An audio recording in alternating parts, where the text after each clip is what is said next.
আসসালামু আলাইকুম রহমতুল্লাহ। আশা করি আপনারা সকলে আল্লাহ তাআলার রহমতে ভালো আছেন। আমি আজ আলোচনা করব পেশাবের পর পবিত্র না হওয়া সম্পর্কে ইসলাম কি বলে। তো আসুন আমরা জেনে নেই হাদিস ও কোরআনের আলোকে।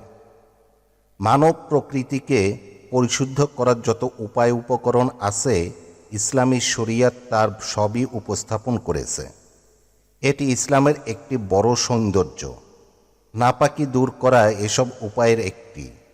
এ কারণেই ইস্তেঞ্জা বা শৌচকার্য বিধিবদ্ধ করা হয়েছে এবং কিভাবে পাক পবিত্রতা অর্জন হবে তার নিয়ম বাতলে দেওয়া হয়েছে।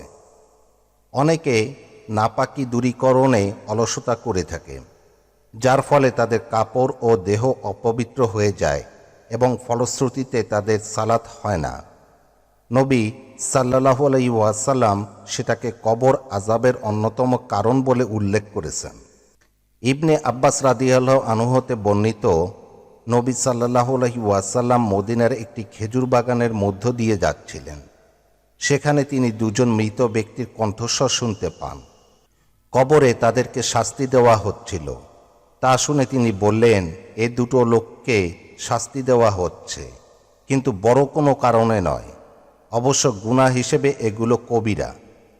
তাদের একজন পেশাব শেষে পবিত্র হতো না, আর অন্যজন চগলখুরি করে বেড়াত।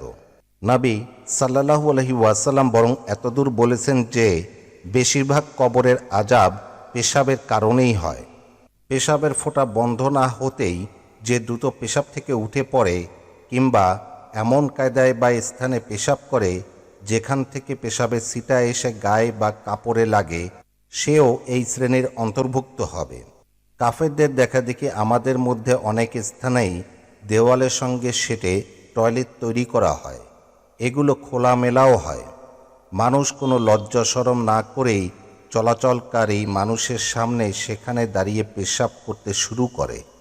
তারপর পেশাবের নাপাকি সমেতই কাপড় পরে নেয়।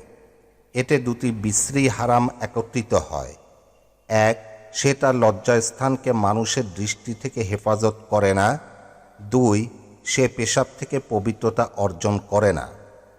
সূত্র সহিহ বুখারী, সহিহ মুসলিম, মিশকাত, হাদিস নম্বর 6075, মুসনাদে আহমেদ, হাদিস নম্বর 8313, সহিহ তারগিব, হাদিস নম্বর 1058।